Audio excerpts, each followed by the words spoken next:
In the year 1347, Europe stood on the brink of something massive, a transformation so profound, it would shatter the foundations of an entire civilization. But it wasn't a war of kings or a crusade for Holy Land. It was something else entirely, a force gathering just beyond the horizon, unseen and unimaginable. To understand the cataclysm that was coming, we must first journey back to a world that was already teetering on the edge. Welcome to Europe in the early 14th century, a continent teeming with life, a world carved into a rigid hierarchy of power and prayer. For centuries, this order had seemed eternal, ordained by God himself. This was the age of feudalism. At the very top sat the king, his authority granted by divine right. Below him were the great lords, the dukes and barons, who held vast tracts of land, or fiefs, in exchange for military service and loyalty. And at the bottom, forming the immense base of this pyramid, were the peasants, serfs bound to the land, their lives dictated by the seasons and the whims of their lord. Imagine a world without nations as we know them today, but a patchwork of loyalties. Your identity wasn't tied to a flag, but to the Lord whose land you worked. Your world was small, often no larger than the few miles you could walk in a day. From the rolling fields of England to the sun-baked plains of Castile, the rhythm of life was dictated by agriculture. The plough, the scythe, the mill, these were the engines of society. Life was a cycle of planting and harvesting, a constant struggle against the whims of nature. For the vast majority, freedom was a distant dream. You were born a peasant, you lived as a peasant, and you died as a peasant, your children inheriting your same station, your same obligations. This system provided a kind of stability, a predictable order in a chaotic world. It had fueled the construction of soaring cathedrals and mighty castles, but beneath this veneer of stability, deep cracks were beginning to show. For over 300 years, Europe had been experiencing a quiet boom. A period of warmer climate, known as the medieval warm period, had led to longer growing seasons and bountiful harvests. New agricultural techniques, like the three-field system and the heavy plough, made farming more efficient. The result? A population explosion. Cities that had dwindled after the fall of Rome were now swelling with people. Paris, London, Florence, these were becoming bustling, chaotic centers of life. By 1300, Europe's population had swelled to an estimated 80 million people, a level it had never reached before. The countryside was bursting at the seams. Forests were cleared, marshes were drained, and marginal land was put to the plough, all to feed the ever-growing number of mouths. But this growth came at a cost. The system was straining under the pressure. The delicate balance between land, food, and people was breaking down. There were simply too many people and not enough land to support them. The average peasant plot shrank, and families struggled to feed themselves. This surplus of humanity created a glut of labor. With so many hands desperate for work, lords and landowners held all the power. Wages for laborious were driven down to subsistence levels. If you demanded better pay, there were a dozen others willing to take your place for even less. This created a society of staggering inequality. A tiny elite, the nobility and high clergy, controlled almost all the wealth, living in opulent splendor. They feasted on roasted swans and wore silks from the Far East, while the vast majority lived on the edge of starvation, their diet consisting of little more than coarse bread, porridge, and whatever vegetables they could grow in a small garden. There was no path to a better life, no ladder to climb. The social order was a cage. Overseeing this entire structure, casting its shadow over every aspect of life, from birth to death, was the Church. In the 14th century, its power was absolute. The Pope in Rome was not just a spiritual leader, he was a political powerhouse, a kingmaker who could bring monarchs to their knees. Local bishops and abbots were often great landowners themselves, wielding immense temporal power. The Church was the custodian of knowledge, the arbiter of morality, and the gateway to salvation. Its cathedrals dominated the skyline of every major city, testaments in stone to its wealth and influence. For the common person, the Church provided the framework for understanding the world. It offered comfort in times of hardship and the promise of a better life after death. But it also demanded obedience. Heresy, the act of questioning church doctrine, was the greatest of sins, punishable by excommunication or even death. This spiritual authority reinforced the social order. The Church taught that the hierarchy of king, lord, and peasant was divinely ordained. To question your station in life was to question God's plan. Yet, even this pillar of society was showing signs of decay. The papacy had become embroiled in political conflicts, and its wealth and perceived corruption bred resentment among the populace. The system was becoming brittle, a house of cards built on a foundation of inequality and overpopulation.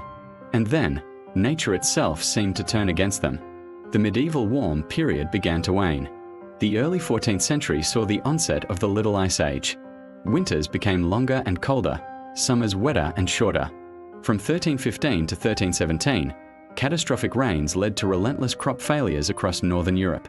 This period, known as the Great Famine, was a brutal shock to the system. Millions starved to death. Stories from the time speak of unspeakable desperation, of people eating dogs, cats, and even their own children. The population took a massive hit, a grim dress rehearsal for what was to come. The famine exposed the fragility of Europe's food supply and the powerlessness of its leaders, both secular and religious, in the face of disaster. The confidence of the people was shaken. Their prayers for relief had gone unanswered. Even as Europe recovered slowly from the famine, the underlying problems remained. The population began to rebound, but the economic engine had stalled. The old feudal system, based on land and labor, was no longer generating new wealth. Trade routes, like the Silk Road and the sea lanes of the Mediterranean, brought exotic goods and new ideas, but this prosperity was concentrated in the hands of a small merchant class in cities like Venice and Genoa. For most, the world remained stagnant, a repeating cycle of toil and hardship. The great engine of medieval expansion had run out of steam. Society had reached a dead end, a Malthusian trap where population growth had outstripped its resources. Tensions simmered everywhere. Peasants resented the lords who exploited them. The poor in the cities resented the wealthy merchants. Everyone resented the church's immense wealth. The air was thick with a sense of unease, a feeling that the world was unbalanced, that something had to give. A change was needed. A change was coming. It would not come from a king's decree, a papal bull, or a peasant's revolt. It would arrive silently, carried on the backs of fleas, nestled in the fur of rats. It traveled along the very trade routes that were the arteries of the known world, a stowaway on the merchant ships that promised riches. In October of 1347, a fleet of 12 Genoese trading galleys, returning from the Black Sea, pulled into the bustling harbour of Messina, in Sicily. The townspeople who gathered at the docks to greet them were met with a horrifying sight. Most of the sailors aboard the ships were either dead or gravely ill, covered in black boils that oozed blood and pus. The Sicilian authorities, in a panic, ordered the fleet of death ships out of the harbour, but it was too late. The invisible passenger had already disembarked. History was about to change forever. Imagine a world without one of history's greatest cataclysms. A world where the Black Death never struck. It's a tempting thought, a world spared from unimaginable suffering. But what kind of world would we be living in today? Would it be better? Or would we have traded one tragedy for a millennium of stagnation?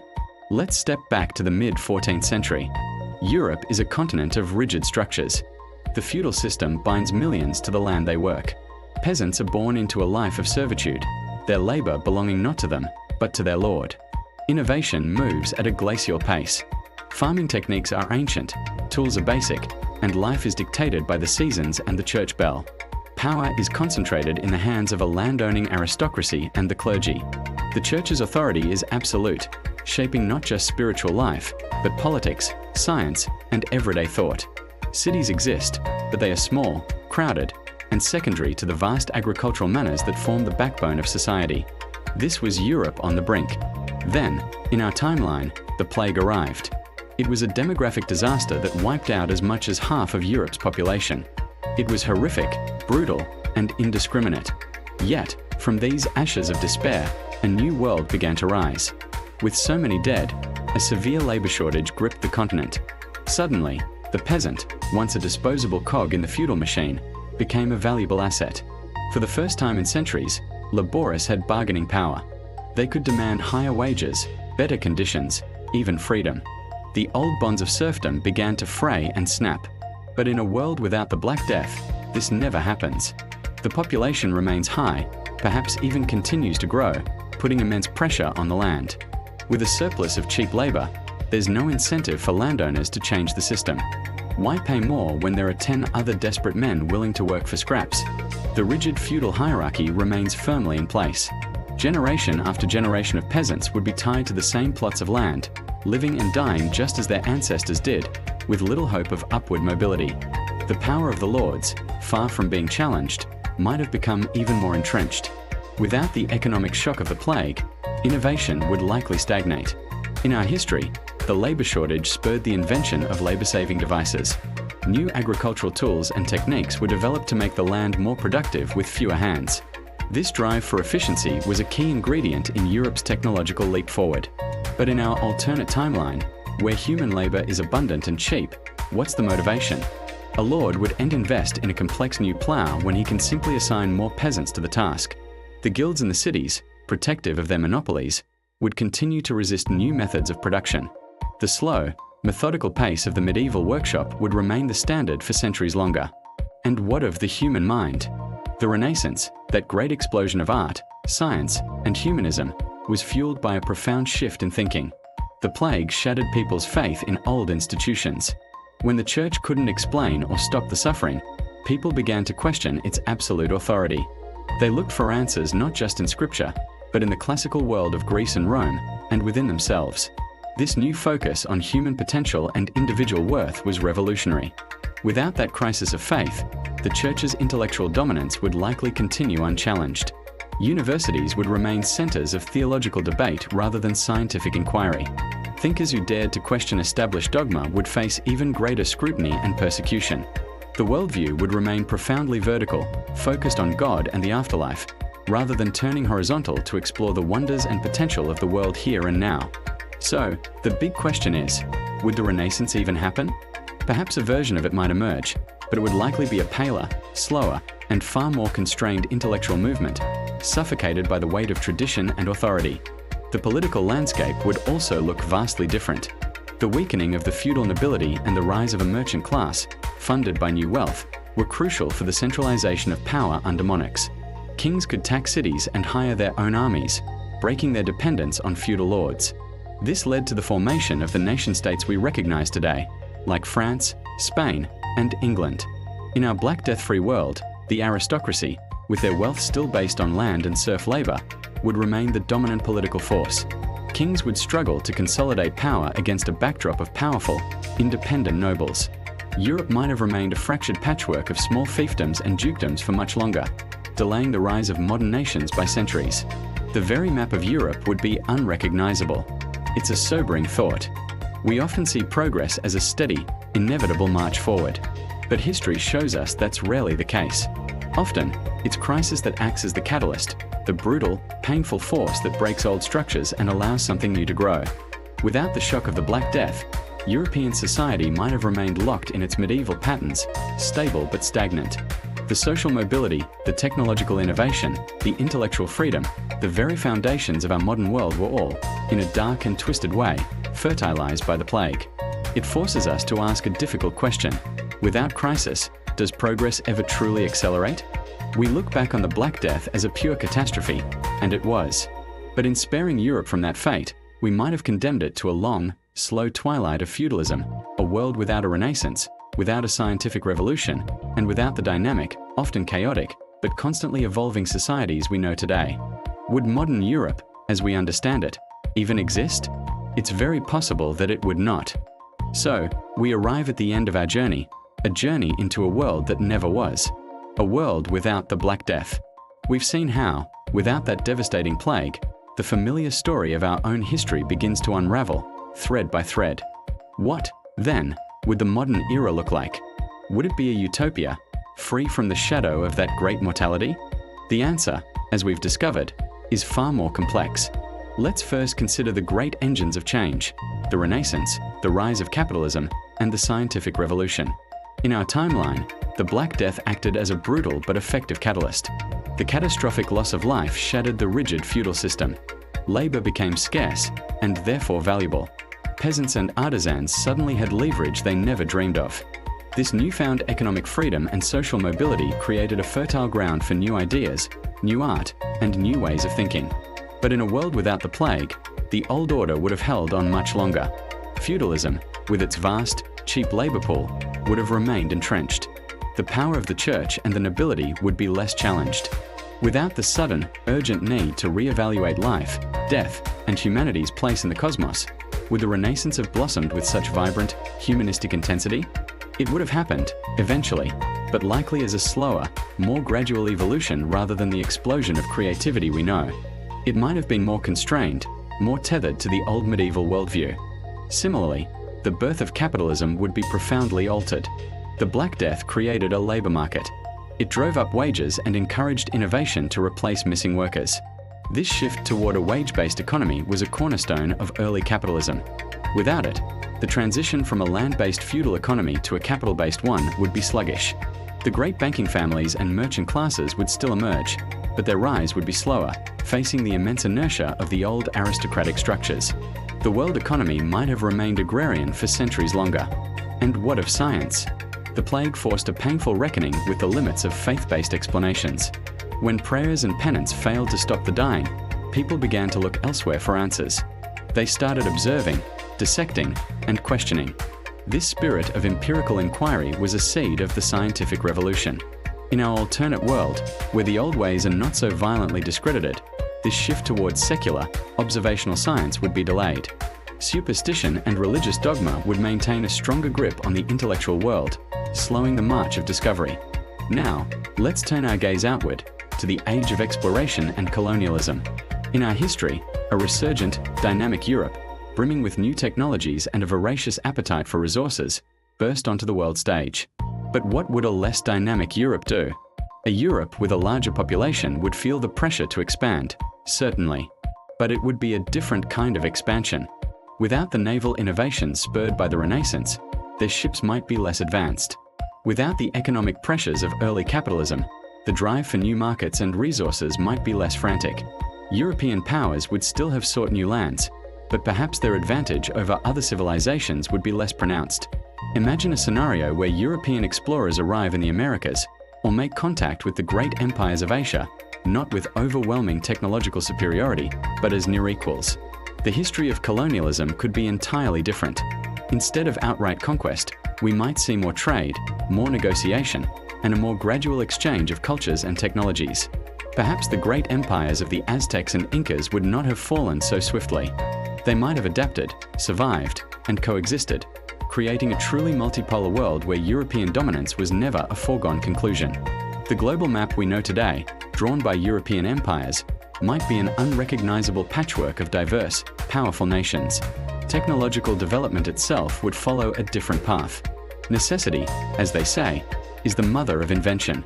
The labor shortages after the Black Death spurred the creation of labor-saving devices, from the printing press, which was essential for disseminating knowledge to a newly literate class, to agricultural innovations. In a world with a surplus of cheap labor, the economic incentive to invent these things is much weaker. Why build a complex machine when a dozen people can do the job for a pittance? Progress would not halt, but its pace would be far more leisurely. The Industrial Revolution, which in our world transformed society in the 18th and 19th centuries, might be delayed until the 20th, or even later. Our alternate modern world might be a place of steam carriages and gas lamps, where the digital age is still a distant dream. Life would be slower, perhaps more pastoral, but also lacking the comforts, medicines, and knowledge we take for granted. Finally, we must confront the most profound consequence, the nature of European power. The Europe that came to dominate the globe was forged in the crucible of the 14th century. It was hardened, made resourceful, and forced to innovate by a catastrophe that nearly broke it. Its social structures were rendered flexible, its people were imbued with a new sense of individualism, and its thinkers were unshackled from old orthodoxies. A Europe that never faced the Black Death would likely be more populous, but also more static, more conservative, and less innovative. It might be a great power, but one among many. It would not possess the decisive, world-altering advantage it wielded for 500 years in our timeline. The global balance of power would be fundamentally different. The great civilizations of China, India, and the Islamic world, which were in many ways more advanced than Europe in the 14th century, might have maintained their standing or even expanded their influence. Our modern world might not speak English and use the internet, but perhaps trade along a new Silk Road using technologies we can barely imagine. So we are left with a startling paradox. The Black Death was an unimaginable horror, a tragedy that scarred the human psyche for generations. Yet, from that abyss of death and despair, the modern world, our world, was born. It accelerated history, broke down old barriers, and cleared the way for new ideas, new societies, and new ways of being human. Our journey into this alternate past shows us that history does not move in a straight line. It is a chaotic, unpredictable river, diverted and reshaped by unforeseen events. The absence of a single, terrible event a world away from our time creates a present that is utterly alien. It's a world that might, in some ways, be gentler, but is also less dynamic, less advanced, and less globally connected. It reminds us that progress is not always gentle. Sometimes catastrophe reshapes civilization in ways progress alone never could. Thanks for watching. If you find these alternate histories fascinating, be sure to like this video and subscribe for more explorations into the what-ifs of our past.